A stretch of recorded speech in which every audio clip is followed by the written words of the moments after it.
Hello there, I'm Chris Kilby, a pastor in a pergola, and here is today's bite-sized Bible from 1 Timothy chapter 2, verses 11 to 14. These are some pretty controversial verses, and we're not going to have time to teach on them, but I want to point out one or two things from them. Let me read it to you.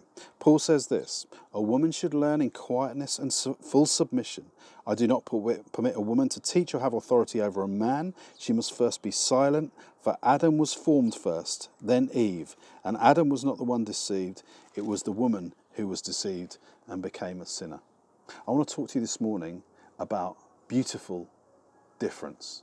As I say, these have been some pretty controversial verses over the years, and they've often been used to polarize people on the thoughts and opinions and roles of men and of women.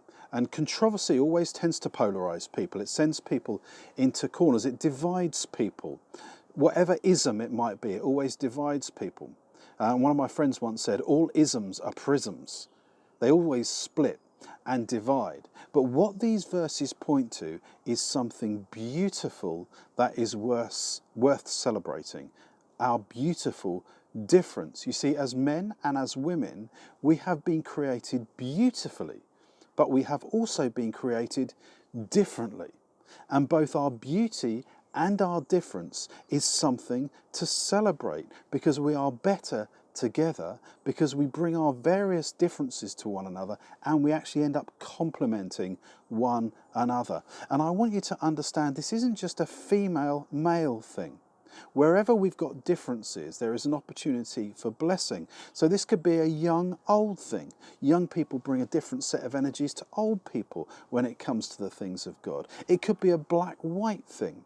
You see, white people will have one perspective, black people will have another perspective. Bring the two together in unity and you end up with more than the sum of the parts. It could even be an introvert-extrovert thing.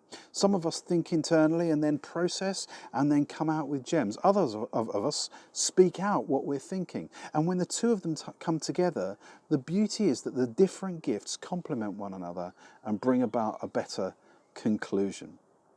Now, the important thing with scriptures like this is to grasp the principles.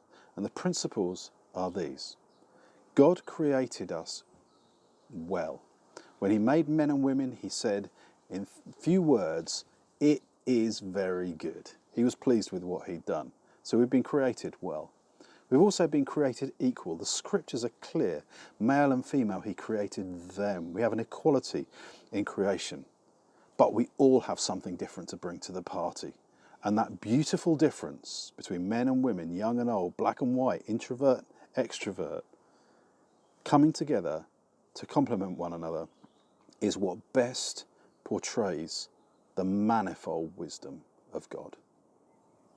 I'm Chris Kilby, a pastor in a pergola, and that was today's bite-sized Bible from 1 Timothy chapter 2, verses 11 to 14. And I'll see you next time.